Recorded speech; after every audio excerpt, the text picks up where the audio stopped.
Alright guys, welcome back to the channel. My name is Nick, and in today's video we're going over part 2.1 of the master key system. As you know, we were going to go over 3 questions in each video, each section. So what are we going to learn today? Let's start off over here. So 1, what are the 2 modes of conscious activity? 2, upon what do ease and perfection depend? And 3, what is the value of the subconscious mind? So without further ado, I'm going to go ahead and get started. And then at the end of the video, we're going to go over the answers to these questions. And as always, we'll have discourse in the comment section below and discuss, what you thought of the reading, what are your thoughts on the questions and answers and anything else in between. So let's go ahead and get started. All right. So introduction to part 2. Our difficulties are largely due to confused ideas and ignorance of our true interest. The great task is to discover the laws of nature to which we are to adjust ourselves. Clear thinking and moral insight are, therefore, of incalculable value. All processes, even those of thought, rest on solid foundations. The keener the sensibilities, the more acute the judgment, the more delicate the taste, the more refined the moral feelings. The more subtle the intelligence, the loftier the aspiration, the purer and more intense are the gratifications which existence yields. Hence it is that the study of the best that has been thought in the world gives supreme pleasure. The powers, uses, and possibilities of the mind under the new interpretations are incomparably more wonderful than that the most extravagant accomplishment, or even dreams of material progress. Thought is energy. Active thought is active energy. Concentrated thought is concentrated energy. Thought concentrated on a definite purpose becomes power.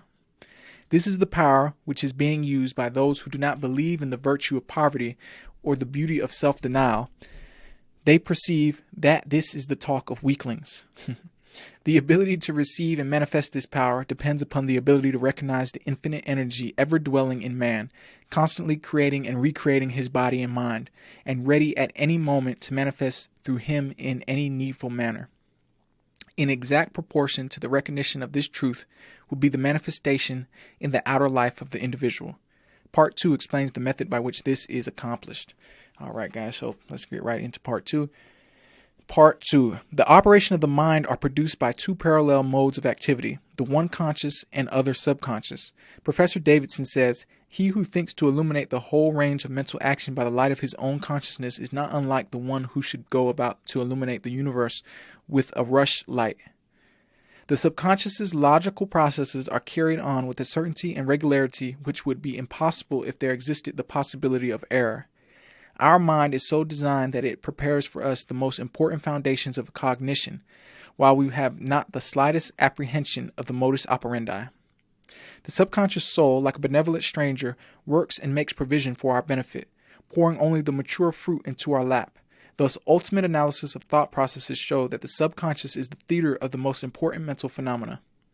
It is through the subconscious that Shakespeare must have perceived, without effort, great truths which are hidden from the conscious mind of the student. That Phidias fashioned marble and bronze, that Raphael painted Madonnas, and Beethoven composed symphonies. Ease and perfection depend entirely upon the degree in which we cease to depend upon the consciousness. Playing the piano, skating, operating the typewriter.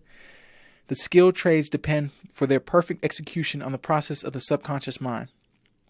The marvel of playing a brilliant piece on the piano, while at the same time conducting a vigorous conversation, shows the greatness of our subconscious powers. We are all aware how dependent we are upon the subconscious, and the greater the nobler, the more brilliant our thoughts are. The more it is obvious to ourselves that the origin lies beyond our ken. We find ourselves endowed with tact, instinct, sense of the beautiful in art, music, etc., or whose origin or dwelling place we are wholly unconscious. The value of the subconscious is enormous. It inspires us. It warns us. It furnishes us with names, facts, and senses from the storehouse of memory. It directs our thoughts, taste, and accomplishes tasks so intricate that no conscious mind, even if it had the power, has the capacity for. We can walk at will. We can raise the arm whenever we choose to do so. We can give our attention through eye or ear to any subject at pleasure. On the other hand, we cannot stop our heartbeats, nor the circulation of blood, nor the growth of stature, nor the formation of nerve and muscle tissue, nor the building of bones, nor many other important vital processes, man. That's crazy to think about, for real. Like, I can just raise my arm, just do that right now. You watching the video, just raise your arm. That's purely subconscious. You know what I'm saying? Our heart is constantly beating. Whenever we cut ourselves or get an injury, it literally heals itself. That's purely the subconscious, man. That's cool, man. That's pretty cool. Seriously. We'll get right back to it. So if we compare these two sets of action, the one decreed by the will of the moment, and the other proceeding in majestic rhythmic course, subject to no vacillation, but constant at every moment, we stand in awe of the latter and ask to have the mystery explained.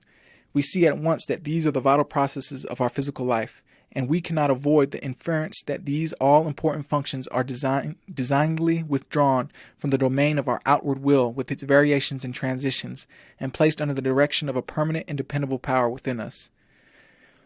Of these two powers, the outward and changeable has been termed the conscious mind or the objective mind, dealing with outward objects. The interior power is called the subconscious mind or the subjective mind, and besides its work on the mental plane, it controls the regular functions which make physical life possible.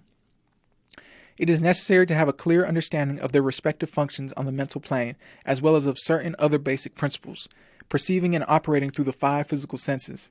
The conscious mind deals with the impressions and objective of the outward life.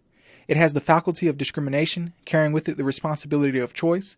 It has the power of reasoning, whether inductive, deductive, analytical, or syllogistic.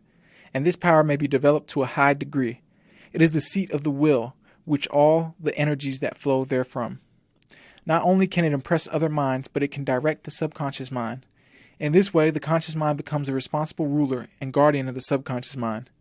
It is this high function which can completely reverse conditions in your life. It is often true that conditions of fear, worry, poverty, disease, inharmony, and evils of all kinds dominate us by reason of false suggestions, accepted by the unguarded subconscious mind. All this the trained conscious mind can entirely prevent by its vigilant protective action.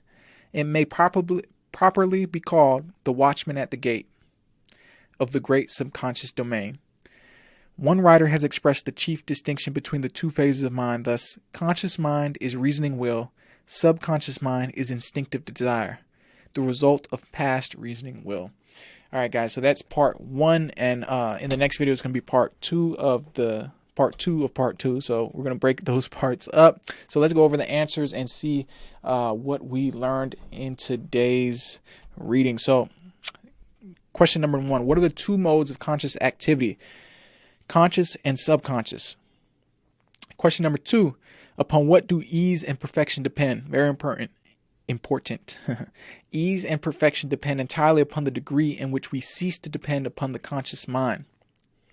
And number 3, what is the value of the subconscious mind? It is enormous. It guides us, warns us, and it controls the vital processes and is the seat of memory. All right, so those are the top 3 things that we learned. Let me know what you guys think in the comment section below. If anything was confusing, if I missed anything, misrepresented anything, or anything like that, man, let's have a positive discourse and talk amongst each other, and talk about our subconscious mind, how we can just literally lift our arm at will, blink our eye at will. We get a cut on our hand, it heals at will without us actually doing anything. That's not the conscious mind doing any work. That is the subconscious going to work for you, keeping our heart beating, keeping the liver working. You know what I'm saying? It's a whole bunch of stuff that we can't even fathom to begin to know how it works. It's just the subconscious making it happen. So that is the end of the video, guys. So I want to thank you guys for watching once again. And if you enjoyed that video, please smash that like button. Help this get out to more people so we can spread more awareness and consciousness. And please tap that subscribe button and help us with our current goal of 1,000 subscribers. Fingers crossed, by the time you're watching this video, we are well past 1,000 subscribers and we are on our way to 100,000 subscribers. And if you have any questions about what we just learned today, what I just read today, and anything else on my channel in general, you can always email me directly at info@tycoontalk.xyz, or you can leave a comment in the comment section below. I make sure to read all the comments and I try to respond to each and every one of them. And I respond to all my emails in a timely manner for you guys. So just send it to me and I got you guys. Let me know any topics you want me to cover and go more in depth about.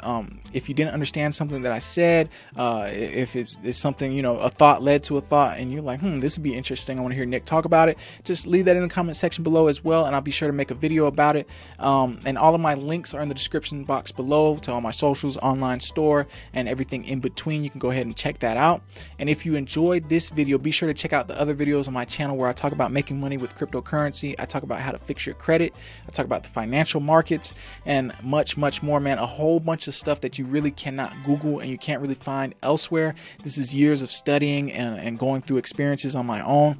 So go ahead and check that out. If you like this, I'm pretty sure you're gonna like that stuff. So go ahead, go over there to the playlist section on my channel and check those out. And as always, guys, may infinite abundance flow to you now and forever. I thank you once again, my friends. I'll see you again tomorrow. Peace.